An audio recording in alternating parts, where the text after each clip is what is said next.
तो दोस्तों हम आ गए हैं एक न्यू कहानी को लेके दोस्तों। तो आज की कहानी है काली रात का साया। वह एक काली रात थी जब विक्रम अपनी पुरानी हवेली में वापस आया। हवेली गांव से दूर घने जंगल के बीचों बीच खड़ी थी। बरसों से सुनसान और हर किसी के लिए एक डरावना स्थान मानी जाती थी।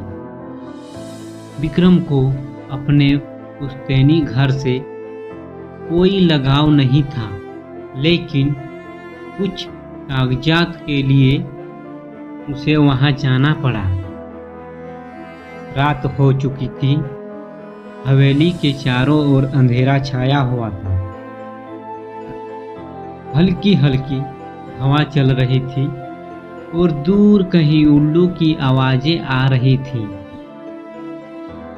विक्रम ने दरवाजे को धक्का दिया और वह चमचमाते हुए खुल गया। अंदर धूप अंधेरा था। उसने अपने मोबाइल की टॉर्च जलाकर चारों ओर देखा। दीवारों पर मकड़ियों के जाले थे और फर्श पर धूल की मोटी परत जमी हुई थी।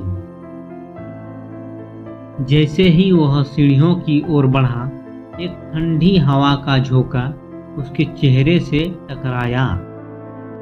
उसे महसूस हुआ कि कोई उसकी ओर देख रहा है। उसने चारों ओर नजर दौड़ाई, लेकिन कुछ दिखाई नहीं दिया। वह धीरे धीरे सीढ़ियों पर चढ़ने लगा। हर कदम पर सीढ़ी चरमरा रही थी, जैसे कोई सदियों से उसे इस्तेमाल नहीं कर रहा हो। वह ऊपर पहुंचा और एक कमरे का दरवाजा खोला। कमरे के अंदर एक पुरानी अलमारी थी और एक टूटा हुआ पलंग पड़ा था। अचानक उसे लगा कि पलंग पर कोई हलचल हुई है। उसने पलंग के पास जाकर देखा, लेकिन कुछ नहीं था।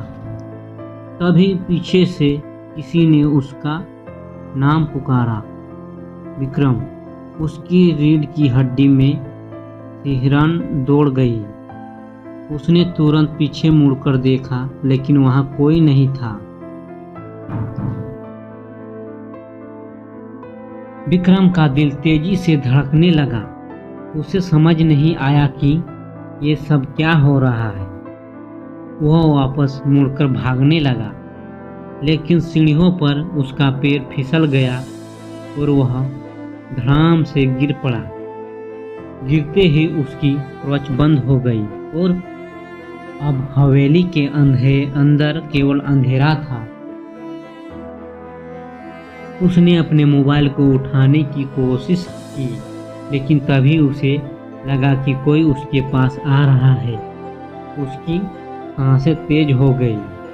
वह चिल्लाना चाहता था, लेकिन उसकी आवाज़ गले में ही अटक गई।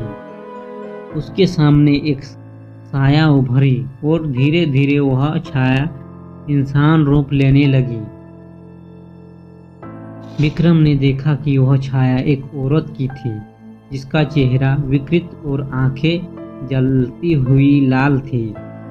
वह औरत उसके पास आकर फुसफुसाई, तुम्हें यहाँ नहीं आना चाहिए था। उसकी बात खत्म होते ही हवेली के दरवाजा अपने आप बंद हो गए और विक्रम की चीखों को कोई सुन न सका। दोस्तों, कहानी अच्छी लगी है तो एक लाइक जरूर कर दीजिएगा। धन्यवाद दोस्तों।